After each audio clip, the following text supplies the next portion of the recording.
Some NFL news and notes over the weekend as we enter a week of preseason action in full for all 32 NFL clubs around the league. The Hall of Fame game is great, but it's really an exhibition match. Now we dive into the preseason even more so, where all 32 teams will begin their first of 3 preseason games as training camp continues on. And over the weekend, Donnie, some contract news for one of the NFL's very best, ranked atop the top 100 in the National Football League by his peers as the best player in the NFL.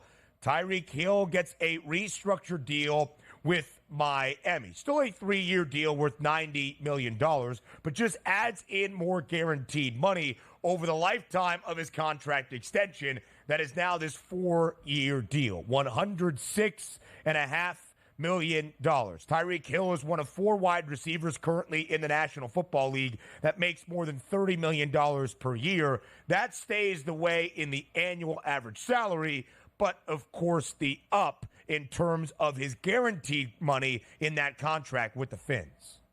I mean, you want to talk about a guy that deserves it. It's Tyreek Hill, the most electric wide receiver today in football, and a guy that wasn't even up for a contract, gets an extension and a reworked number and a lot more money in his pocket. See, sometimes owners are smart. Before the season, reward your best football players because you will get maximum effort, which then throws that little bit of a wrinkle into what's going on with Brandon Ayuk out in San Francisco, what's happening with CeeDee Lamb down in Dallas, and of course the travesty that's taking place in front of our eyes for the Cincinnati Bengals.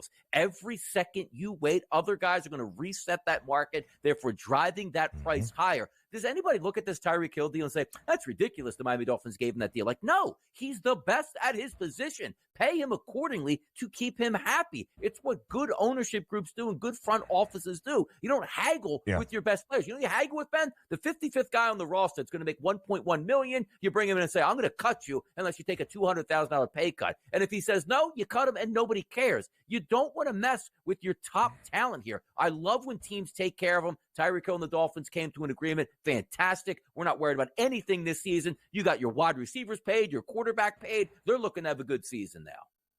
Yeah, absolutely so, Donnie. I think it's a great point that you bring up because when you look at Tyreek Hill, he is maybe the best in the game alongside Justin Jefferson and CeeDee Lamb and Jamar Chase. And there should be that reward for performance, but also the projection of continuing to be one of the best players in the National Football League and one of the integral pieces of your franchise in terms of success. And Tyreek Hill is certainly that. He is the favorite right now to lead the NFL in receiving yards this year at 6-1. He is $1.50 in front of Justin Jefferson. That plus 650 number has now become 6-1. He's also the favorite to have the most receiving touchdowns in the NFL at a 10-1 number. So you might be saying lead in both, 2 of the 3 legs of the Triple Crown, if you will, most receptions, receiving yards, and receiving scores. It's what he did last year. 1,799 yards to lead all the National Football League, 13 receiving scores. And Tua Tagovailoa was fully healthy. Why do I bring that up? Because 1,375 in a hook might seem steep, but is it enough for the season-long receiving yards number on Tyreek Hill? DRS, more than 1,700 receiving yards in each of his first 2 years with the Dolphins, and in 2022, Tua's health was a key consideration, and Tyreek Hill still broke through that number in a large way. I would bet the over on 1,375 and a hook. Why wouldn't you at this point here? What gives you the reason they're not going to go over that? And also, you got Tua Tagovailoa, who's healthy now. Also, when you take even the quarterback position, Tua doesn't have to go into this season with the worries of, let me just make sure I can stay healthy. He can play with as talented as he wants to be, as aggressive he wants to be. Now, granted, he's not playing to get hurt. It's not what I'm saying here. But you sort of take away that I have my financial security for my family now. Let's go out and win and not worry about anything else. You know what Waddle's saying? The same exact thing because he got paid. You know what Tyreek Hill saying? The same exact thing because he got paid. I just love when you have the vibes that start out this good where everybody is happy and the only focus you have now is on football. It usually works out in your favor by the end of the season. Like, what happens if you went into the season? Hey, you know what? I don't think we can come to an agreement with Tua. You make a lot of money at the wide receiver position right now, Tyreek. We're going to worry about you next year. And Waddle, you're up for an extension, but we don't have to give that to you now. How would it look for the Miami Dolphins? Instead, they took care of all of their top talent and said, let's go out and win a Super Bowl this year. That's how you handle your business. And again, they extend Tua Tagovailoa. They at least restructure the deal. It was not an extension for Tyreek Hill to pay him more money and more guaranteed money as well. The Dolphins' win total is 9.5. The over has the slight bit of juice. Miami is a favorite right now to see the AFC postseason for a second consecutive year. The Dolphins have not won a playoff game since the year 2000, nearly 2.5 decades. That is the task that Mike McDaniel, the head coach, of course, of this Dolphins franchise, has embraced. Maybe that changes this year in 2024. We got word from Dan Quinn over the weekend in his first year as Washington's head coach that number 2 overall pick in the rookie quarterback, Jayden Daniels, will play in the team's first preseason game on Saturday in MetLife against the New York Jets. Of course, that was expected, but some of that is now more excitement for Washington, that we are going to see Jayden Daniels out there on the field. We also anticipate seeing Caleb Williams in the Bears' first true preseason game this weekend as well. Yeah, these rooks will all get on the field. It is more exciting to get in that first game. Now, also keep in mind the Chicago Bears technically are going to play more preseason games. So, waiting Caleb Williams one more week to get him out there, he's going to be just fine as well. But the excitement does build when you see these talented rookies get off the field, even if it is just a snapshot, Ben. 1 or 2 series, you get to see the arm strength out here. They're not game planning. They certainly don't want to get him hurt and say, hey, Jayden, drop back 13 times in the first quarter, run 6 times. Let's see how explosive you are. You're just looking to get that first audition out of the way, get all the butterflies done. You're officially a professional football player the minute you take that snap, and away you go. The Commanders a 3-point favorite on the road in East Rutherford against the Jets on Saturday. Caleb Williams is the favorite to win the Offensive Rookie of the Year hardware at plus 135. Daniels tied for the second best price alongside Marvin Harrison Jr., both at plus 650. We'll have more of a rookie quarterback conversation to start off hour number 3. Preseason breakdown, kind of. It is time for preseason football this week in the National Football League. A doubleheader of action on Thursday, a tripleheader of games on Friday. Now, we say this with the caveat. Is it hard to handicap the preseason? Yes, of course. Are there advantages and edges out there according to the odds makers? I think so, DRS. I've had a pretty good run the last few preseasons in terms of looking at a team's roster, looking at a mentality for a young up-and-coming team, and trying to find those edges in the numbers in terms of NFL preseason betting, at least week number 1. So here is the doubleheader on Thursday night. In New England, the Patriots, as a 3.5-point favorite, play host to the Carolina Panthers. In New York, at MetLife, the Giants will host the Detroit Lions. As you can see, both of the home teams are booked as more than a field goal favorite. If these games were to take place during the regular season, it would be the complete opposite. Even Carolina, who of course was atrocious at a 2-win football team a year ago, but even if Carolina were to face off against the Patriots this year, the Panthers might even be a slight road money line favorite. Different, though, in preseason action. Yeah, I am looking forward to that Panthers game because anytime you have a new regime, like obviously the Panthers have, and certainly in like a tough pill to swallow last year, we draft number 1 overall. The number 2 quarterback plays so much better than your number 1. There's a lot to gain here in the preseason just for expectations from a general manager's position and also from a fan position. But also that New England Patriots game where they're at home, like the early returns on Drake May from what I'm reading here. And again, I haven't watched any practice tape or even delve into it. Like like the returns are awful right now. Like Jacoby Brissett might as well just be the franchise guy from what we're seeing in practice out of Drake May. So you do want to see him get out there and maybe have a little bit of success to sort of build off what you've seen, because so many times NFL franchises, they'll try to lie to you a lot like, hey, he's coming along perfectly. We like exactly where he's at. But now with the advent of social media where beat writers are in there tweeting every single thing that's happening at practice, it looks like Drake May can't even complete a pass. And when he does, it's to the opposite team here, meaning a pick 6 going the opposite direction. Lions and Giants, who knows what we're going to see there. By the way, are we going to see Daniel Jones game number 1? Has that been determined yet at this point? Because typically when you're working your way back from injury, you want to get the guy out there sooner than possible. But then again, does it actually make sense to run Daniel Jones out, even if he has been cleared for contact? That's going to be an interesting one to play out. But I'm with you on that. You just see the favorites because they're at home. You'll see how it plays out. But yes, the Lions and the Giants, regular season game, completely flip. Maybe in Lions like -5.5 or 6 on the road against the Giants. You know, Donnie, I think it's interesting about Daniel Jones. There is coaching mentality to the new preseason. There's also the new structure of preseason football, only 3 games. There was at least a standard operating procedure, perhaps, that for a long time in the 4-game slate, you wouldn't see your starters game 1. They might play a couple of series in game 2, maybe most of the opening quarter, heck, maybe even most of the first half in game 3. And then wouldn't play in game 4. Not sure if there's been any confirmation on Daniel Jones as of this moment, but of course has been there for all of training camp, cleared for contact, coming back from the torn ACL a year ago. I'm already going to bet Carolina +3.5 to the opposite end of the coin for Drake May.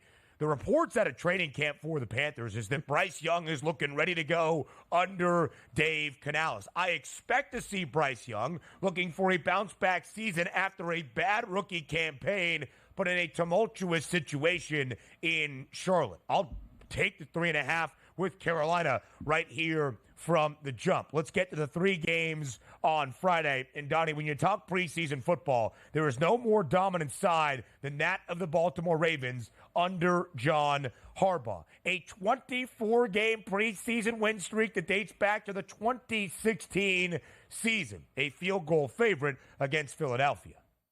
Yeah, it's almost, you look at that and you say to yourself, like, the Ravens always win. Why is that only a 3-point line? And also, if you are a team like the Ravens that really says, we want to win games in the preseason, which ones do you usually probably feel the most confident? Is game number 1, because most NFL teams could care less about that one. The more interesting one now with only 3 games is game number 2, and then you would figure the Ravens would win a game in game number 3. But if we are looking, Lamar Jackson's not going to play in this game. Now, here's the difference. Right. In the past, like, the Ravens had like the perfect, 3 to 4 quarterbacks on the bench for preseason, guys that have some NFL experience that are ultimately talented outside of the pocket. Are we going to get that same thing this year? Josh Johnson, a little bit older quarterback, as we know. Devin Leary, who obviously isn't that same cut from the mold, Lamar Jackson, and Emory Jones. So this is one to watch where maybe they're not as astute at the quarterback position backup-wise as they used to be in the previous years. Something to watch in this preseason.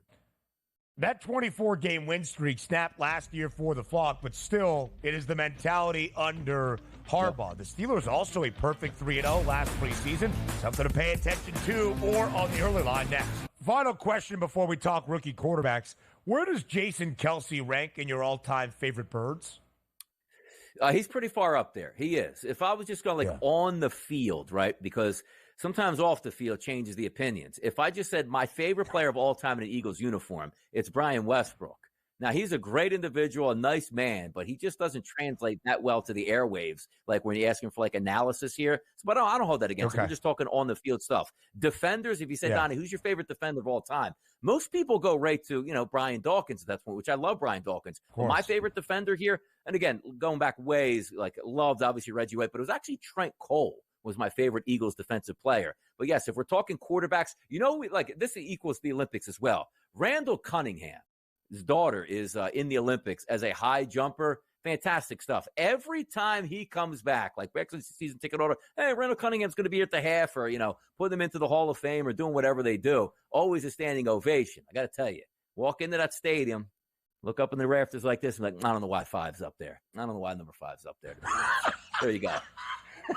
Generational hater, Donnie Wright, son. I'm telling you. What a shot he just took at Randall Cunningham. Oh, my God. I love Cunningham. Just McNabb's 5 up there in the Raptors. By the way, 12 is one of those numbers that's not retired, but unofficially. Also, we got some word the other day where Josh Sweat in Philadelphia was trying to wear the number 9 jersey and was told that's not really available at this time. How about that? Like, I like the way sometimes you do where you don't officially retire the jersey, but you just take it out of circulation here. I like that. So you're throwing shots then at my guy, Donovan McNabb from the Syracuse Orange football Foles program. is better. Jalen Hurts is better. Mike Vick's better all the time. Ron Jaworski's better all the time. Like, McNabb's way, way down that list here. All right. Why is 5 in here? I like that look. All right, let's talk quarterbacks that might at a certain point have their jerseys retired by their NFL franchises, about to enter their first year in the National Football League. We talk rookies by asking you and Fade the Public.